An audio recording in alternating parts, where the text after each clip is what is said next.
Yeah, good morning. This is Bang Bang Ray Hill. How we going? Just come back, from a only little walk really.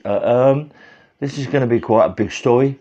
It's about the robbery I've got IPP for, and how it built it up to that, and bits and pieces, yeah. And it's quite long, yeah. So enjoy, and don't forget to like and to subscribe, yeah. And we go. Let's go. Yeah, what happened? I was quite active. I left my Danny in Kingston. I've gone a bit crazy. I got a flat in Brentford Docks. I met a geezer called Cummins, and he was on crack very bad. He's dead now. He died of OD. He was on crack. He got me involved on the crack because Ario Borio, who's a singer for Entice and dancer. She went to the States and got involved with Bobby Brown and Whitney Houston, and she became more of a crackhead than ever before. And she come back and got me on it worse, and I went to Brentford, and we partied a little bit, and then I met this guy called Compton. Sorry, Compton. He's dead now. He died of OD. Love his art, rest in peace, Compton. And and I knew him, black guy, very dangerous guy. This guy, he'd been in for shootings and all that. And he was but dangerous on crack and all that. It was, a bit loopy. But anyway, I met him in Brentford Docks. I had met him in prison, and I didn't think I'd ever see him again. But anyway, comes up to my flat and started talking. Don't forget, I've already had a bit of crack from Mario before, and it got me a little bit addicted to it. And he started coming in and telling me this and doing that and doing that. We was going out and doing little robberies here and there, and getting the money to buy it, And he was doing £400-500 a day. It doesn't seem possible you can get that money that easy. It was easy. It was crazy. It was madness. Every day £400-500, maybe £1,000 every day, going out robbing people, getting things, doing things, and it was madness. And it got me worse than the crack, and only going out and doing other things. And this is what happened. I met my mate, and we was going around Shepherd's Bush, all around there. I met my mate from Harrow, not from Harrow, from Harlesden, and we was running around doing silly things, doing robberies and this, that and the other, and getting good money as well. But doing silly things and getting good money, just running in places and taking over and getting the money, but on crack. And I thought, fuck this, man, this is it's crazy. I'm going to get myself nicked big time, and for what? For nothing. And so I went over to a place called Ascot. Everyone must know where Ascot is. And I met a guy called Steve. This guy was my co-defendant, Steve, and we was going out doing things and getting some good money. But he didn't have a lot of bottle. His arsehole used to go all the time, but we still had good money. Anyway, I used to do all the robberies, and he was up for it, and he was a driver, a very good driver. And anyway, I'm down Shepherd's Bush meeting some people over that way, Park Road over that way, and and I'm selling them bits and pieces, and they're selling me jackets and coats. And what they do, they're going through walls. They're going through walls of factories and shops and bits and pieces, nicking all the clothes out of them, yeah. So I thought, fucking hell, they're getting a good living, and I was doing the same thing, and all of a sudden one day they said to me, "Listen, do you fancy something really big?" I said, "Well, what do you mean by that?" He said, "Well, look, the other night we got into a place in Park Royal, and went through the wall at the back, and we nicked a lot of phones, boxes of phones." I went, "What do you mean you went for the wall?" We said, "We went for the wall," and anyway, but when we walked in there's this great big container, and there's phones everywhere, Ray. On my life, mate, there's everywhere. We just took what we could take, what we could get out in a short time. No alarm went or nothing. We couldn't believe it. I said, "Okay." He said, "Why don't you go and do that?" Anyway, I was talking about fixing it. I didn't like the way they want me to do it. It was a bit crazy, tying people up and going in there with handguns and all this. Fuck that. I'm not into that. I finished that scene a long time ago. All the armed robbery, that sort of thing, yeah. I went, "Nah, it's not for me." And anyway, so I'm over Fulham area, and I'm getting a few pennies, and I get involved with a couple of guys that I know. My mate Fred is a well-known gangster. I won't say his second name. He's got a few clubs in the city. I liked old Fred.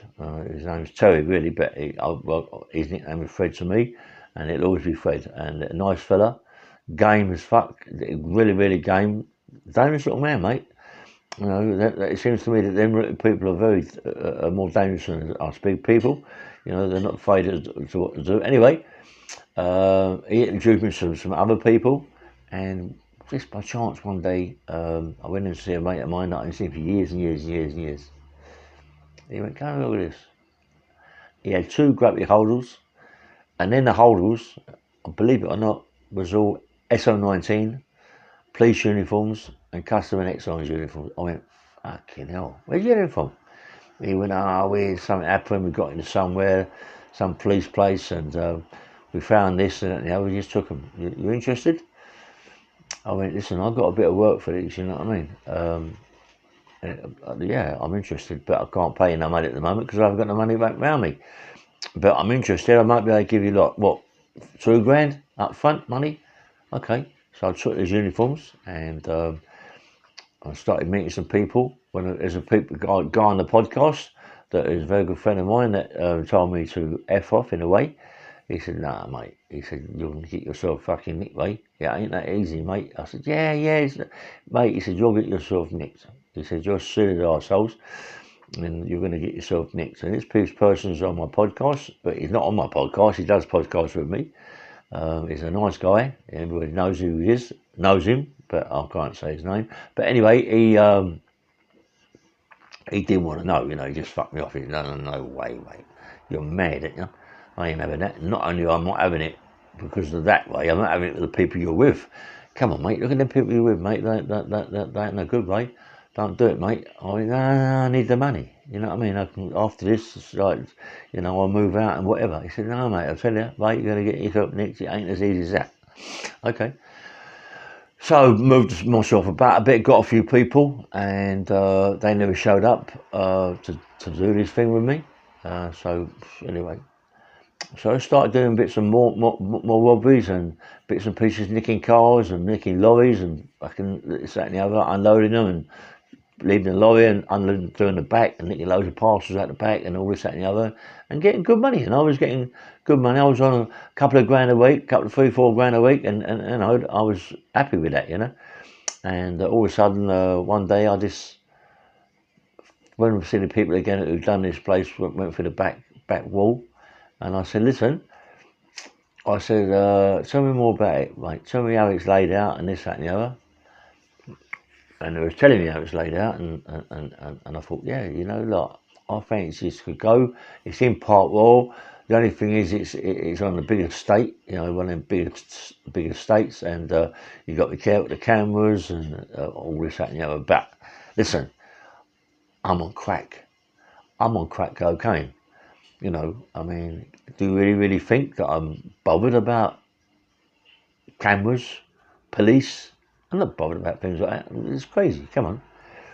Anyway, so I goes down and have a look one night, walked in there, and you know, I thought, oh fuck me, this looks quite easy. Yeah, it was quite dark, but you know, dusk. And it looked quite easy. I thought, right, and all outside these factories was all parcels, loads and loads of parcels on skips, all with this tape wrapped around them. And I thought, fucking hell, they're all phones. I don't know, you know what I mean? Crikey, you know, all phones this put outside. And obviously it wasn't. And this gaff was massive. This gaff was massive car phone warehouse place. It was a massive gaff. And just thought, yeah, we got to do it. So I went out with my mate. We nicked a great big fucking box lorry, massive box lorry. Got a few people, and it was only me and my mate, my co-defendant Steve, who become a grass to me, and it doesn't really matter about it because it's all over and done with now. It's things I'm just telling a story about the robbery. And anyway, we got what we needed to get, and anyway, it was off. It's going to be done. And one day I went and see my pal, and I said, "Listen, any chance you get me a couple of people?" He went, yeah. Anyway, I was on the pipe really bad. I was sitting, went to where I had to go to in Park Royal on the estate, and just part of the box lorry up, sat in the back of the box lorry on the pipe, on crack cocaine. It's mad. It's mad to give me more. I don't know what it was. I was just like a nutcase. Got changed into SO19 stuff, all the SO19 stuff, everything, yeah. And you look and shit yourself. You know what I mean? The mask, everything on, all the hands and stuff, and the legs and the arms and the elbows, everything. All of a sudden, a motor come down the road, and a mate of mine jumped out with his two boys. I don't know, couldn't be no older than 19, 20. Anyway, I said, "You fancy it?" They went, yeah. I said, "What I want you to do is when you get in this place, I've been told about where this and now, it's upstairs and all this in the offices. When you go in this place, I want you to shoot upstairs, you two, customer excise, like everybody on the floor, and take the hard drive. Find out where the hard drive is and take it, yeah? Take it. Yeah, okay, yeah, boom." Anyway, so I'm on the pipe, and these people pull up, and now I'm really ready to go. I've been there about half an hour on the pipe. I've done about, I don't know, what, 3 or 400 quid worth of crack. I'm gone. I'm out my nut. I'm really gone. So what I do, I don't drive in there. I walk in there. With these two customer excise guys. I go in, and it's just about, there was a lorry that just come in. Sorry about that. There was a lorry that just come in, and we had to wait for this lorry to unload. The lorry come out, he fucked off. I got the motor out the back of the motor, mate, bump it out.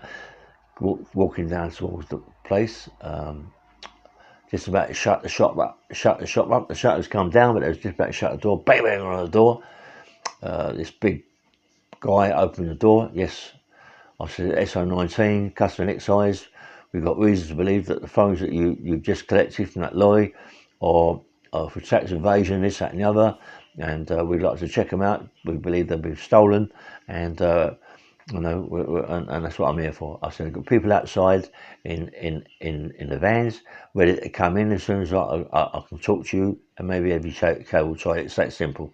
Okay, yeah, okay. There was about 10 people downstairs on the floor doing these phones and what have you, loading up this big container, and boom, upstairs the other went. I could hear bits of shouts and screams and hollering and all that.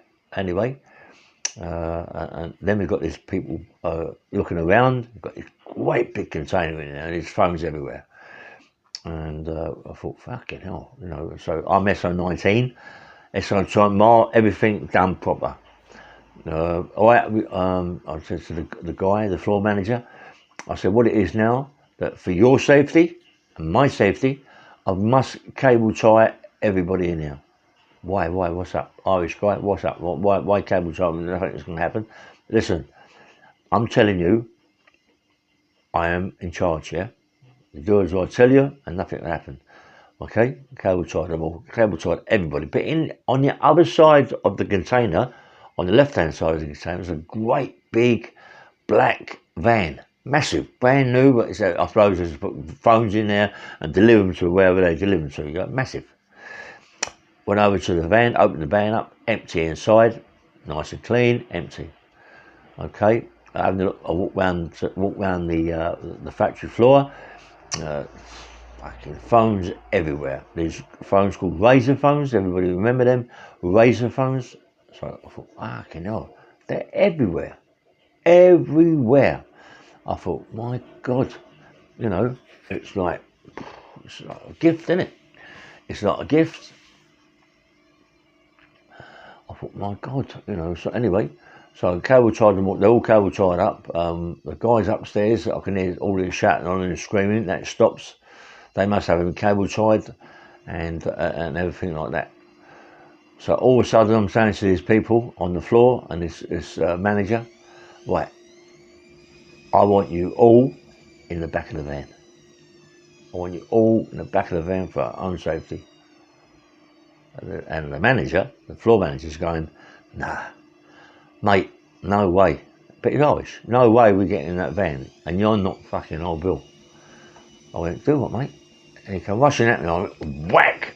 I've hit him on the chin with these big SO19 gloves that are all leaded at the front, leaded at the side, all things are leaded, the thumbs are leaded, everything's leaded there. I hit him so hard, mate, the jawbone come out the side of his face, blood everywhere. And I shouldn't have really hit him that hard, but he come running towards me. You know, people come running towards you, and you hit them. I wasn't that, as it happens, I wasn't really that strong, yeah. Being on crack cocaine, but I was a bit nutty. You know, I was a bit nutty. And anyway, he went up and went down. I hit him a few times. Blood everywhere. We come through the side of his face. Smashed him up a little bit. Dragged him along, and left him on the floor. Got the others in the back of the van. Crash all in the van, right? And all of a sudden, I said, the motor was right outside. I said to my mate, go down there and tell him to come in. My mate sort of come in. No, sorry. I was in there. My mate had already run out to get the van. I'm telling him to come in. Now, yeah. He's coming in. He reversed it up, and we find undone his container at the back. We find all these boxes of razor phones on. And you know, we can't get no more in the lorry. Really, we can, but we want to get out there now because we've caused a bit of problems. And you know, the kids upstairs, I've noticed there's cameras everywhere, because there must be, because you've got people nicking these phones. There's cameras everywhere, so I know that I'm on camera, and I know that this kid's got to take the hard drive, so it's sweet. All of a sudden, we're shouting upstairs, right, come on, we're going. Right, they come down with computers. Honestly, I'm not joking. Bags with computers in, and they're laughing and giggling. Anyway, got in the motor, sitting in the motor, drive off. At the very far entrance, there's all police cars and fuckers, what have you. And I'm now driving this van, lorry. I can't drive, but I can drive to get myself out of trouble. Wallop, slammed it in first, foot hit the floor, smashed the motors out of the way. And I'm surprised no one really followed us, but maybe because they thought it was a bit not so clever to follow someone who's a rampage driver. It's going to happen. You're going to get nicked, cameras, this, that, and the other. Right? Anyway, fucking motors got everywhere, crash, old Bill flying everywhere, driving this lorry, fuck off. These kids are still laughing. What are you laughing at? What the fuck are you laughing at? Where's the hard drive? Oh. I said, what? I went, we couldn't find it. Are you been fucking smoking shit or something? It's me telling them to smoking shit. I've been on the crack. Yeah, we've had a puff. I went, had a fucking puff? I said, what you laughing at? What's funny? Oh, we nicked all their rings and they went upstairs and robbed these people as if it was a fucking like silly little robbery. And we're going downstairs nicking millions of pounds worth of phones, and they're nicking fucking silly jewellery. Went mad, kicked him out of the motor. They had all the uniform, kicked him out of the motor. Didn't give a monkey's, mate. They ain't took the hard drive. Now I'm thinking, my God, like that. If what one's got the master and everything sweet, who cares? You know what I mean? Go to my mate's house, my co-defendant Stevie, and he takes about 3 or 4 boxes of phones that he wants to sell them to get some money. He loves a pound note, which we all love a pound note, but he seems to love a pound note more than anybody. Takes the phones, I fuck off. I give the whole lorry load to someone who's a very good friend of mine, and he takes them. He gives me, I think it's 80 grand. I can't remember. 18 grand. He gives me 18 grand in a bag as a little deposit. There's a lot of phones in this fucking place. And so anyway, so I go back to my flat. I'm phoning up Ario and telling her to come up, and we're going to buy some crack and have a party. And I liked Ario because we used to have fun, and a lot of fun, you know what I mean? And so when you're having fun with someone, it's very, very hard to call it a day. And she come up, and I'll give her £1,000 to go and buy some crack. And she was gone, it seems like forever. Come back out of her nut, where she's more like been smoking it in the house with someone. and she came up, and it was a little bit less than what I thought it would be, but we had a good time. Then I bought a bit more, and it goes on and on and on. And before you know where you've done 5-6 grand. I'm not joking. You think I'm joking? I'm serious. So anyway, she stays there a couple of days, rattling that, doing all sorts of naughty things that you do and that shit. And anyway, the guys took the phones, and I got my bit of money. My other mate, who took these four boxes, sweet. Then I'm happy, I'm really happy. So all of a sudden, I said to Ario, listen, I'm going to get a little bit more money. So we got a little bit more money, and I got her sister Tamara and some other friends. I went down to a place called the Radisson Edwardian at Heathrow Airport, a big hotel, and got the top suite in there. Yeah, I think it was called something like Nixon Suite or something like that. Massive suite in there. Yeah, went in there. It was like when it took us upstairs and showed us big bottles of Magnum champagne in there. Got to pay for it, obviously. You know what I mean? They don't go free. And massive, great big baths in there, which I loved. And they come in with their mates. So there was 6 all told, and it was just me. And so I'm having a really, really good time. I'm on crack, and I loved it. I'm there for a couple of 3 days in this suite, presidential suite, and really having a good time. Loving it, mate. So anyway, all of a sudden, no more money, mate. The money's gone. If I told you something, you ain't gonna believe it, but this is the truth. I done 14 grand in 3 days. 14 grand in 3 days. Gone. Obviously, they was nicking like crack like it's going out of fashion. Give us the monkeys, you're having a good time. The money's easy coming. I didn't give her the monkeys too much. But anyway, I had to go. Ario was with me. Her sisters went and got guys to pick them up, and all darted off. I come down, paid what I had to pay bit more money for this, more than the other, and went. And I had much money with me, and we got a cab. To my place in Brentford. Drove to my place in Brentford. I had maybe 1,500 quid in my flat, because we left from my flat, and we got a bit more crack to stay down. I was going crack mad, mate. I was on crack like it was stupidness, you know what I mean? And Ario went. Next day, I kept for maybe 2 days, kept for 2 days. That's what he did and that shit, you know what I mean? He didn't really bath, he didn't really wash, he fucking untidy, he looked like a bag of shit. But I've just done a big robbery, and it's all over the place, everywhere's looking.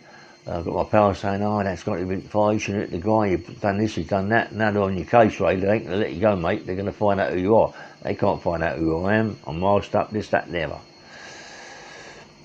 But all of a sudden, Steve, my co-defendant, he'd give these 4 boxes to this Indian guy, or Sri Lankan, I don't know what it was, I don't know what it was, yeah. He now realises he'd give the phones away for a silly price. He wants them back. He's going to give the guy his money back, he wants the phones back. What does he do? He goes to the shop, has murders with the guy, takes the phones. What happens? The guy phones the police. So the guy coming in with 4 boxes of phones, bomb. Anyway, the guy knows where he lives, this, that, and the other. He's on camera and everything in the shops alike. They find him. They go to his house. Not robbery squad, nothing. But they go to his house, bit heavy, and they smash his door down, go in the house, fight, go mad, find the phones, realise that they come from a robbery, this robbery that we was on. They take him, they nick him, and all of a sudden he tells them obviously who I am, what this, that, and the other. So me and Ario had gone to another hotel in Shepherd's Bush. We had a good time, bit of fun with a couple of mates. I loved it, mate. That crack was making me naughty, you know what I mean? It's a mad drugs. That I've become more dangerous. I've become more dangerous than ever. I was doing silly fucking knocking people out. It's mad.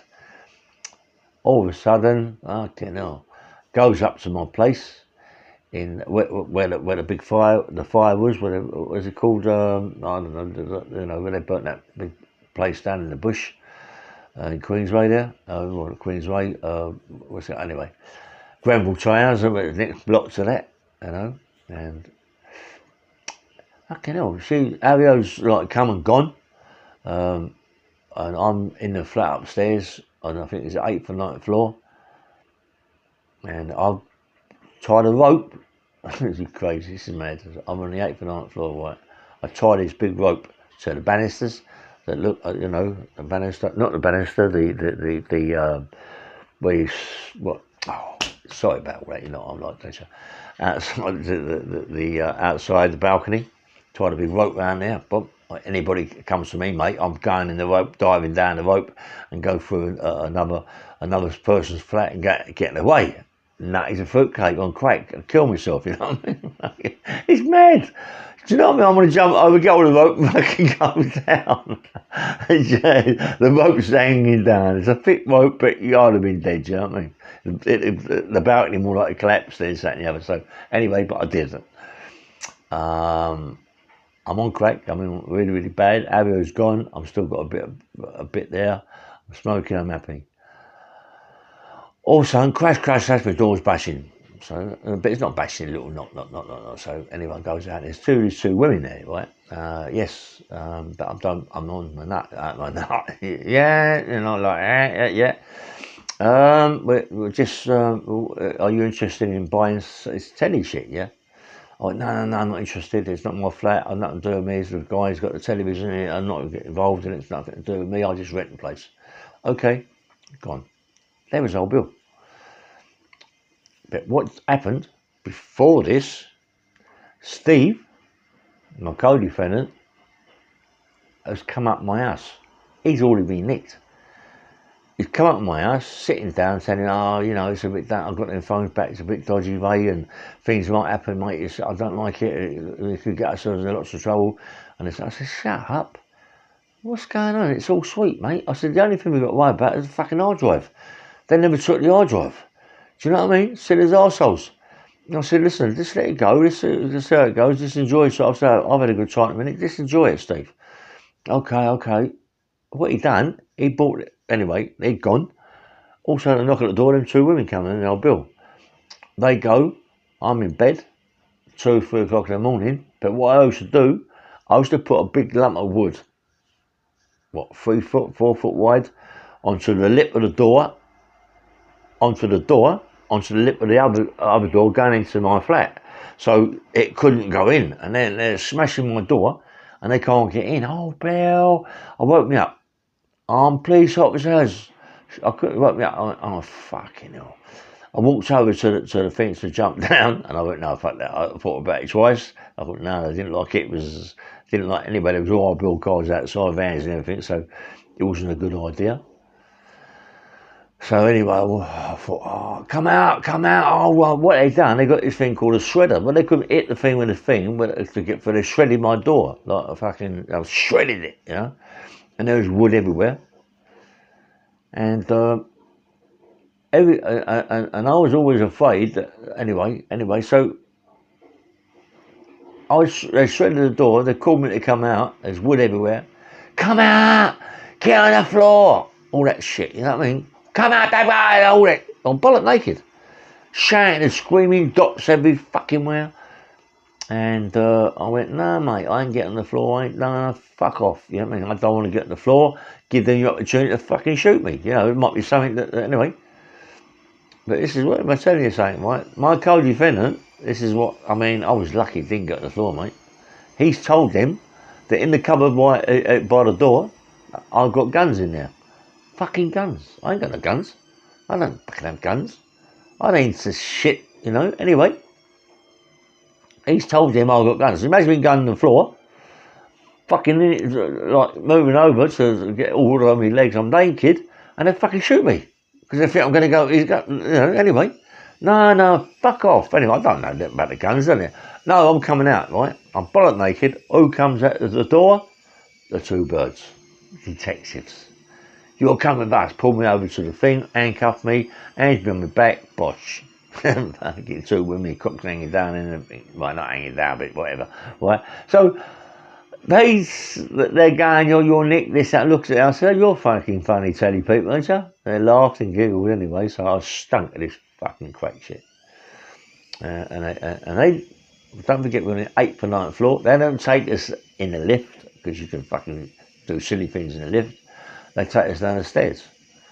Lucky that I never went down the fucking rope, because every floor was armed old Bill. Was armed police. Every fucking floor coming down, armed police, right? And they expected more than what happened. Got me in a van, took me to Wembley Police Station. Got to Wembley Police Station and put me in a cell. I've got a t-shirt on. They made me put a t-shirt on and a pair of pants. Got a t-shirt out, put it around my eyes, tied it up. Couple of fucking 20-30 minutes after banging on the door, open the thing. Right, come on, interview. Come on, interview.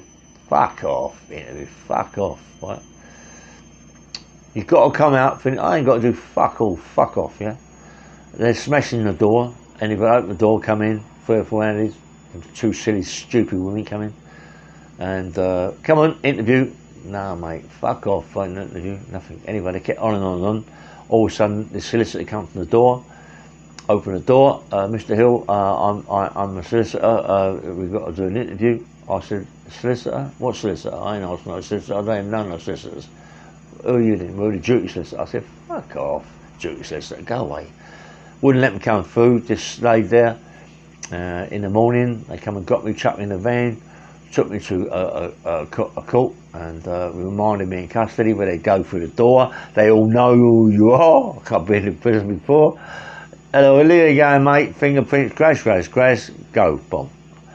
And obviously it goes from there, and then I'll get remanded in custody. My co-defendant gets remanded in custody, but they ship him to another wing. He's in another wing. I'm well known in the scrubs, so they give me a good job anyway. I'll get a job in the laundry, and then I get a job somewhere else, the canteen, and not the canteen, in the where you have your food in there, and this, that, and the other. And then I thought, fuck this, and they give me a job in a place called the Conner Bear. As I'm walking through to go to the Conner Bear, who'd I bump into? Fred, my mate Fred. I tell you, like, hello mate, hey, come in. He went, fucking hell. We've been told, mate, about this bit of work, and this, that, and the other. I said, yeah, mate, you know what I mean? So anyway, so I get this job in the Conner Bear, and I go in there, and it's a fucking good job. It's one of the best jobs you could ever do. You're bailed up in the unit. No one sees you. It's terrific. When I get up there, get Fred, get him up there. He comes up there. He's working in there with me. It's lovely. And then all of a sudden, who comes through? Who comes in? Pete Doherty. Pete Doherty. Yeah. He's in the nick. I don't know who fucking Pete Doherty is. I'm a crackhead, you know what I mean? At that stage of time, I'm in a drugs unit. I'm working in there. I'm getting off drugs. I'm going to the gym every day. Three times a fucking week. I'm going to drugs counselling, this, that, and the other. But I'm working in this place, yeah. And one particular morning, we goes up to the first night centre. We go there before you go to the wing. But they've had Pete Doherty in there about a week, I've been told. But I go there, and he's being abused by people to buy drugs and get money off him, yeah, Pete Doherty. So anyway, so I talked to him. I said, if you want to come to the Conner Bear, mate, I can try and get you over there. Yeah, please get me over with Pete Doherty. He's a famous man, Pete Doherty, the singer. I don't fucking know who he is. To me, he looks like a fucking junkie. He's all black faces, there's shit everywhere, and he looks in a right bad way. So I said to the screw that I'm with, can't we get him over? He said he's coming over anyway. He'll be over tomorrow, mate, and we can sort it out. He comes over. He comes 3 cells from me. Everyone slips into his cell. My mate Fred, Slippy Fred, he goes and sees him. Has a talk and this, that, and the other. And all of a sudden, we've all got phones in there. We've all got phones. But honestly, we've all got phones, every one of us, right? But all of a sudden, I want Fred's phone. He's got the best phone. So I'll take his phone. I've got Pete Doherty. I said, start fucking showing me how you do your pipe. And he started doing this and doing that. I'm taking pictures. I phone my mate up outside, and we sell his bits and stories to the Sun newspaper. Everybody's going, what a wanker you are, you can't doing that, you're like a grass doing that. But would you not do the same thing? If you're going to go get 5 or 6 grand for nothing, you know, would you do the 5? I think my mate got about 30 grand out, I'm sure he did, but I got 5 grand, went into my private cash, I was happy, you know what I mean? But, you know, what's it going to do? And also one morning, bosh, my door caves in. It's the fucking security governor. Comes in, looks in my door, big fucking guy with glasses. Gets your gear pack, you're fucking going, you cunt. You're going down the block. Fuck off. Anyway, I had to go down the block, stayed down the block, and I goes to the Mount. Anyway, that's the bit at the end of my story, but it goes on and on and on. There's a lot more goes before it happens, but leave it at that. See how we get on, see if you like it, let me know. And this is Bang Bang Radio. Please like and subscribe, and have a nice day, and crack on, yeah? Bye-bye.